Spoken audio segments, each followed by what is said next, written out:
حضرت ابو ہریرہ رضی اللہ تعالیٰ عنہ سے روایت ہے، حضور پاک صلی اللہ علیہ وسلم فرماتے ہیں کہ اللہ تعالیٰ نے فرمایا، جو میرے کسی ولی سے دشمنی کرے اسے میں نے لڑائی کا اعلان دے دیا، اور میرا بندہ جن چیزوں کے ذریعے میرا قرب چاہتا ہے ان میں مجھے سب سے زیادہ فرائض محبوب ہیں، اور نوافل کے ذریعے قرب حاصل کرتا رہتا ہے یہاں تک کہ میں اسے اپنا محبوب بنا لیتا ہوں۔ اگر وہ مجھ سے سوال کرے تو اسے ضرور دوں گا، اور پناہ مانگے تو اسے ضرور پناہ دوں گا۔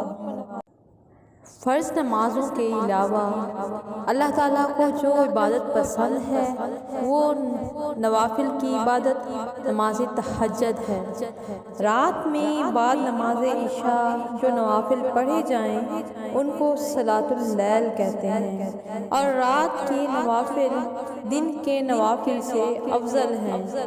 صحیح مسلم شریف میں ہے، رسول اللہ صلی اللہ علیہ وسلم نے ارشاد فرمایا، فرضوں کے بعد افضل نماز رات کی نماز ہے، یعنی تہجد کی نماز۔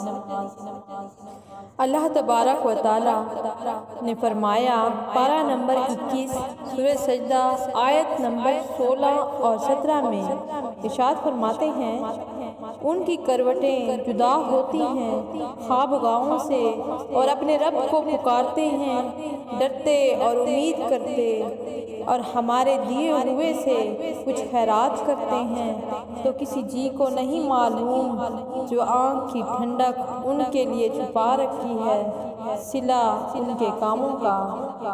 تہجد عشاء کے بعد رات میں سو کر اٹھیں اور نوافل پڑھیں۔ سونے سے پہلے جو کچھ پڑھیں وہ تہجد نہیں، کم سے کم تہجد کی 2 رکعتیں ہیں، اور حضور اقدس صلی اللہ علیہ وسلم سے 8 رکعتیں ثابت ہیں۔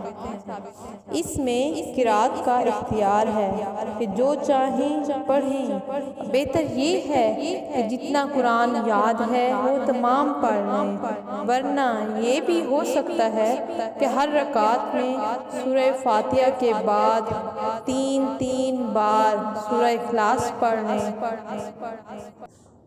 اس طرح ہر رکعت میں قرآن کریم ختم کرنے کا ثواب ملے گا۔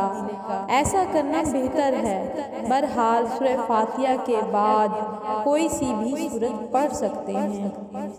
حضرت علی مرتضیٰ رضی اللہ تعالیٰ عنہ فرماتے ہیں کہ رسول پاک صلی اللہ علیہ وآلہ وسلم کا فرمان ہے، جنت میں ایسے بالا خانے ہیں جن کا باہر اندر سے اور اندر باہر سے دیکھا جاتا ہے۔ ایک اعرابی نے اٹھ کر عرض کی، یا رسول اللہ صلی اللہ علیہ وسلم، یہ کس کے لیے ہیں؟ آپ صلی اللہ تعالیٰ علیہ وآلہ وسلم نے ارشاد فرمایا، یہ اس کے لیے ہیں جو نرم گفتگو کرے، کھانا کھلائے، روزے رکھے، اور رات کو اٹھ کر اللہ تعالیٰ کے لیے نماز پڑھے جب لوگ سوئے ہوئے ہوں۔